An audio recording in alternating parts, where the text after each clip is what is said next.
थोड़ा सा rest waste कर चुके होंगे, अकाउंट्स के एग्ज़ाम की तैयारी ना हो। ठीक है, पढ़ना स्टार्ट करते हैं। Admission of a partner chapter से। अभी थोड़ी देर पहले मैंने चैप्टर स्टार्ट किया था, फंडामेंटल्स ऑफ पार्टनरशिप की रिवीजन कराई थी। अब मैं आ गया हूँ एडमिशन ऑफ अ पार्टनर की रिवीजन पे। प्लीज़ ध्यान दीजिएगा। कोशिश है मेरी कि एक एक क्वेश्चन, एक एक इम्पॉर्टेंट पॉइंट सॉल्व करूँ। ठीक है, पढ़ते चलते हैं। एक ही स्ट्रेच में इम्पोर्टेंट सारा बताऊं, क्वेश्चन अच्छे अच्छे कराऊं। ठीक है, एडमिशन ऑफ अ पार्टनर बहुत इंपॉर्टेंट चैप्टर है। अराउंड 10 to 15 मार्क्स चैप्टर की वेटेज रखता है। Admission of a partner, partner means new partner, partners being admitted into partnership. New profit sharing ratio is the ratio in which all the partners or partners, including the new or incoming partner or partners, share future profits and losses of the firm. मैं आपको simple सा trick बताता हूँ, ध्यान से देखिए। Assume कीजिए दो पार्टनर्स हैं ए और बी, और उन दोनों की रेशियो पहले से हमें गिवन है 3:2। तो यानी ए का जो शेयर है वो है 3/5 और बी का जो शेयर है वो है 2/5। जब मैं वर्ड बोलूँगा ना शेयर, तो शेयर का मतलब है पूरा फ्रैक्शन।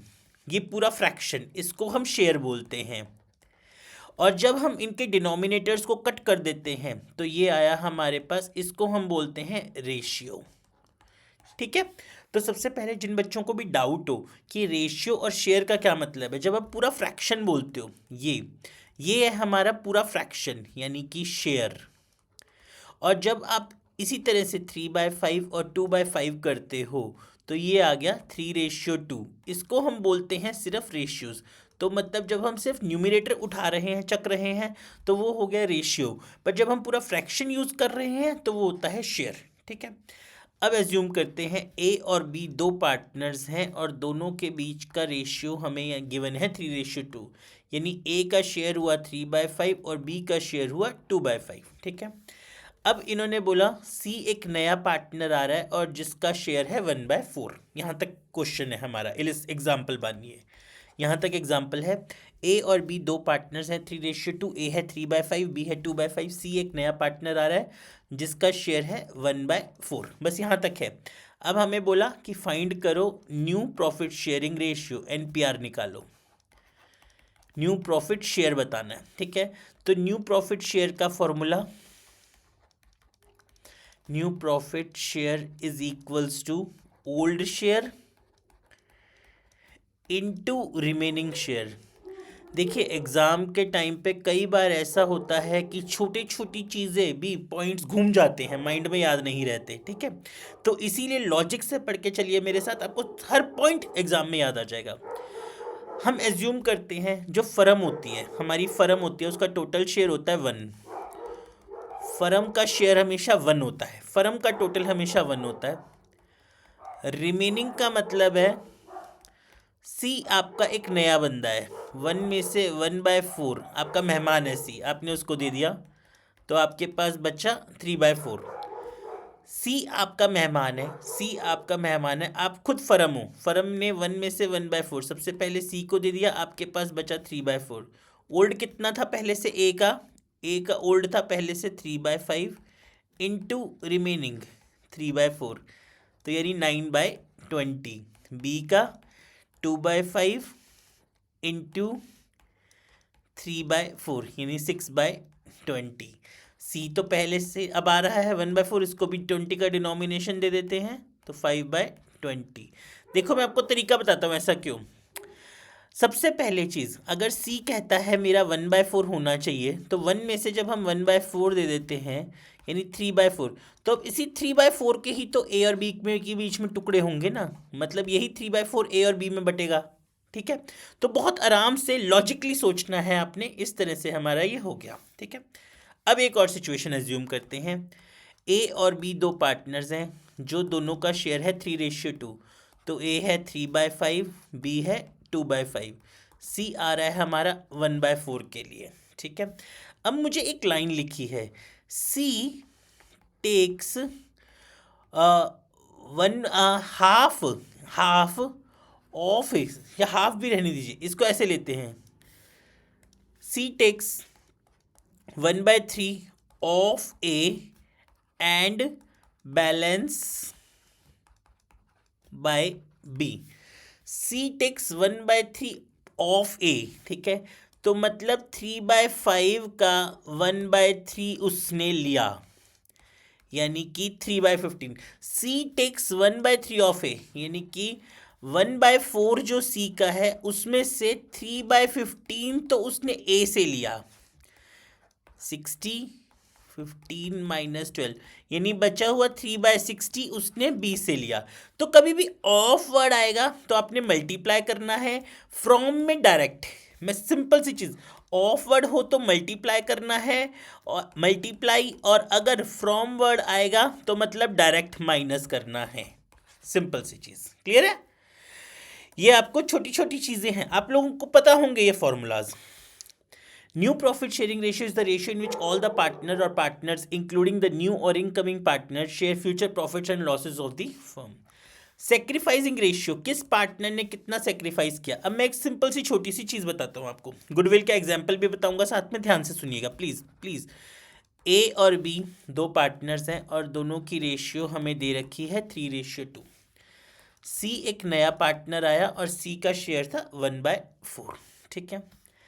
सी अपने साथ में गुडविल लेके आ रहा है, जो है वो है 50,000 रुपये, ठीक है। देखिए गुडविल का मतलब क्या होता है, ए और बी दो पार्टनर्स पहले से बिजनेस कर रहे हैं, सी एक नया पार्टनर आया, सी कहता है यार मैं आपके साथ पार्टनरशिप में आने को तैयार हूँ और मैं इतना कैपिटल लगाने भी तैयार हूँ, ठीक है। सी की गुडविल है और सी की कैपिटल मान लीजिए है 2 लाख, सी कैपिटल लगाने के लिए तैयार है 2 लाख की। अब मैं आपको सिंपल एक चीज़ बताऊंगा, जो कैपिटल होती है जब एक नया पार्टनर लगाता है तो जिस दिन वो अपनी फर्म छोड़ के जाएगा अपनी कैपिटल वापस ले जाएगा, ठीक है जी। तो गुडविल का क्या मतलब है, गुडविल का मतलब है अब एक नया पार्टनर आ गया तो नया पार्टनर जो आएगा पुराने पार्टनरों का हिस्सा कम कर देगा। मान के चलो ये एक रोटी है जो पहले ए और बी में डिवाइड होती थी, अब ए और बी की साथ साथ में सी में भी डिवाइड होगी। अब ए और बी में जो ज़्यादा हिस्सा सेक्रीफाइस करेगा गुडविल ज़्यादा उसको मिलेगी। मैं आपको फिर से बताता हूँ, ए और बी की हमें 2 रेशियो दे रखी हैं, यहाँ पे 3:2 और सी 1/4 में है, ठीक है जी। अब मेरे को कहीं क्वेश्चन में कुछ ये नहीं पता ना कि क्वेश्चन में न्यू रेशियो कितनी है या किसी ने कितना सेक्रीफाइस किया, नहीं पता। मैं फिर से आपको हिंट दे रहा हूँ, ध्यान से सुनिएगा।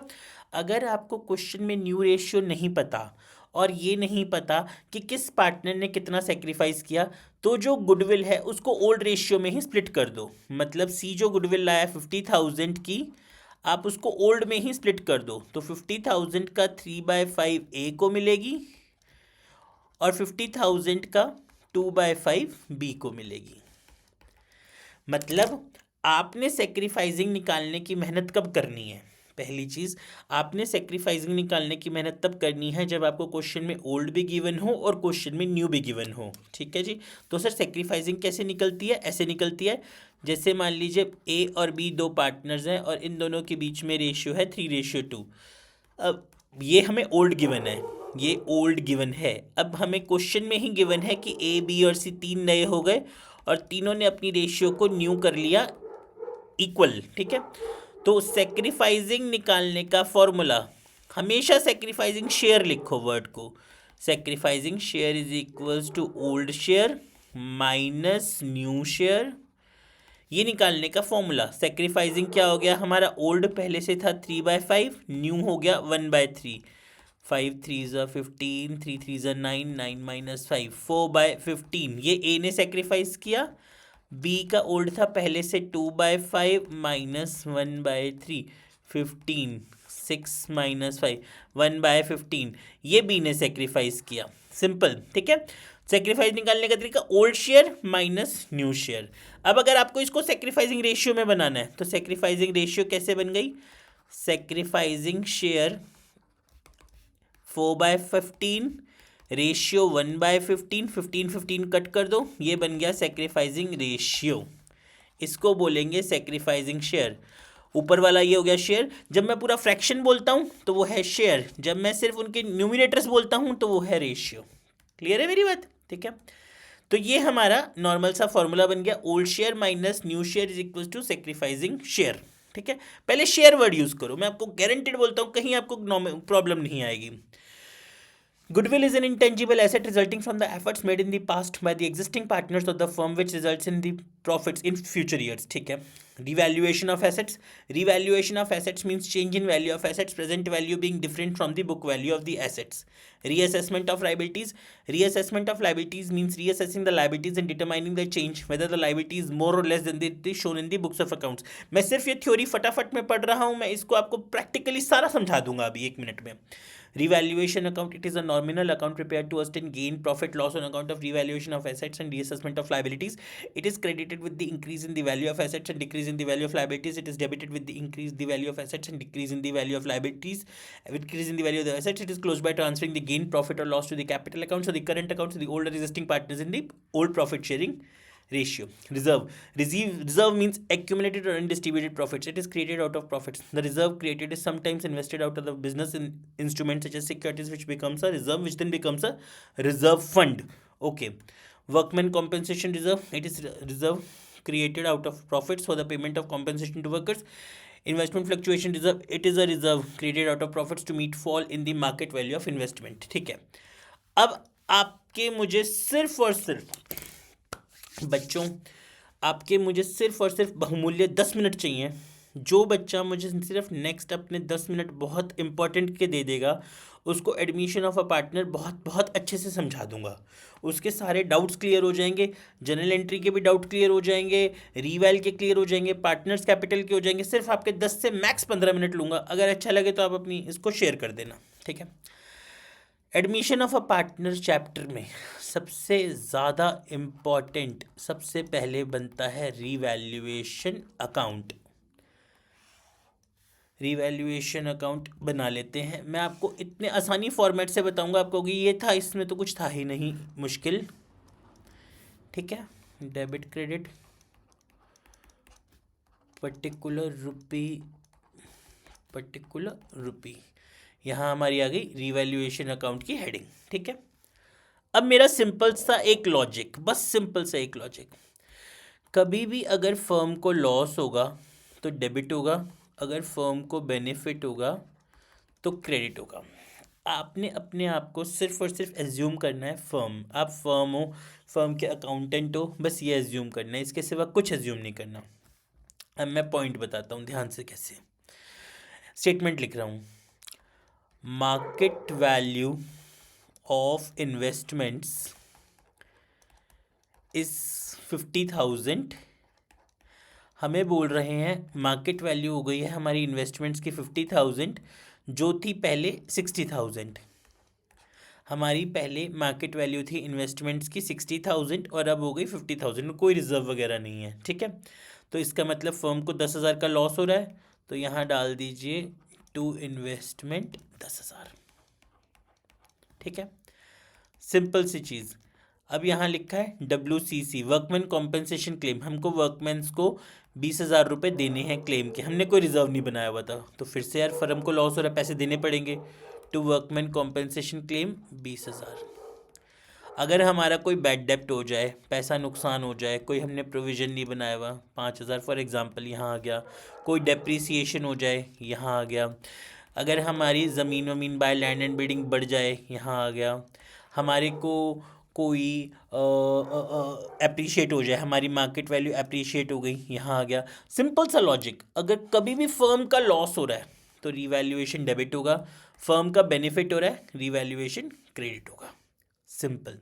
इसके बाद हम क्या करते हैं, हम तो दोनों साइड का टोटल करते हैं, जो बैलेंस होता है उसको पार्टनर्स में स्प्लिट कर देते हैं उनकी ओल्ड रेशियो में. क्लियर. तो रीवैल्यूएशन अकाउंट क्या है, देखिए ध्यान से. दो पार्टनर्स हैं, पहले से बिजनेस कर रहे हैं, ए और बी. सी को बोला सी यार तू बैठ, चाय वाय पी बाहर आराम से, हम 1 मिनट दोनों पार्टनर्स ना अपने एसेट्स लाइबिलिटीज़ को पहले सेटल आउट कर लेते हैं, फिर आपको बुलाते हैं अंदर. तो ये वो चीज़ है जो दोनों पार्टनर्स इस समय कर रहे हैं, रीवैल्यूएशन अकाउंट. ठीक है जी. परफेक्ट. सेकंड चीज़. अब जब रीवैल्यूएशन अकाउंट बन गया तो अगला हमने बनाना है partners capital account.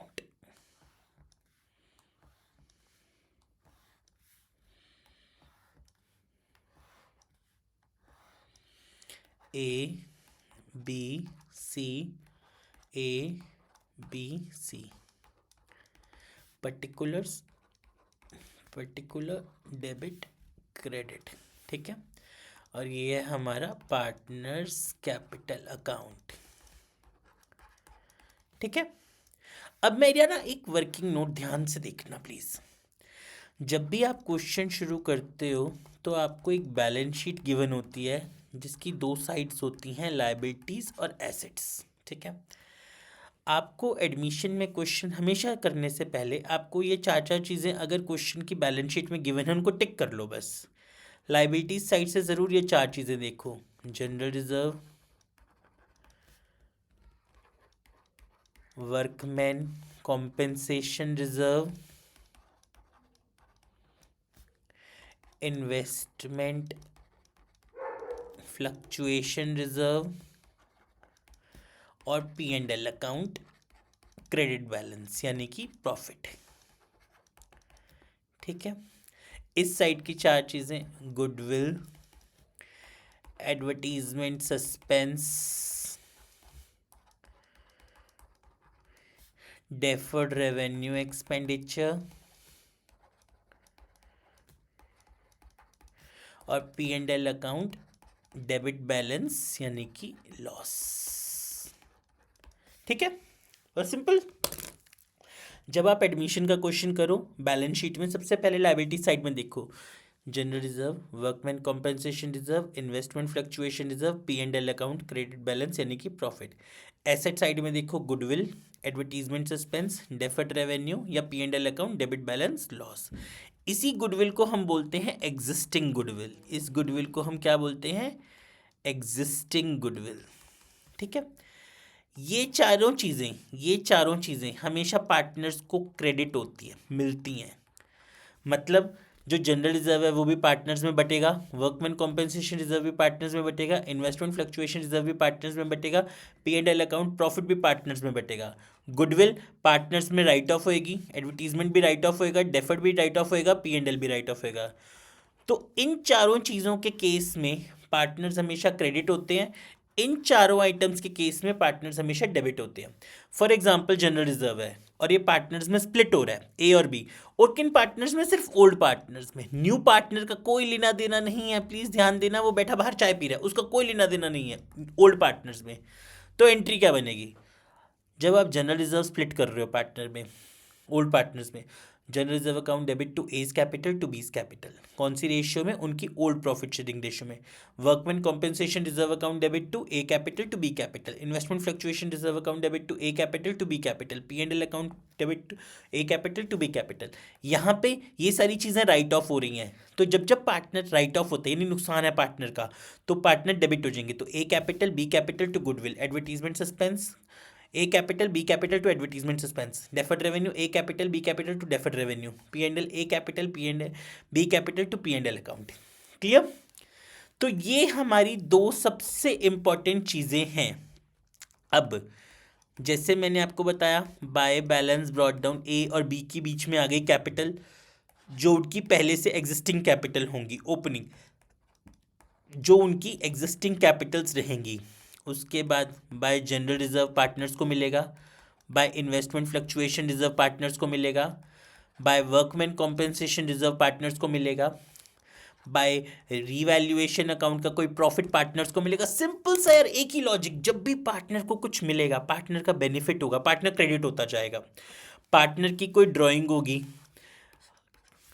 To drawing होएगी, या अगर कोई वो विड्रॉल करेगा तो वो डेबिट होता जाएगा। अब सी मान लीजिए एक नया पार्टनर है, वो गुडविल लेके आ रहा है, तो ए और बी को मिलेगी, ठीक है।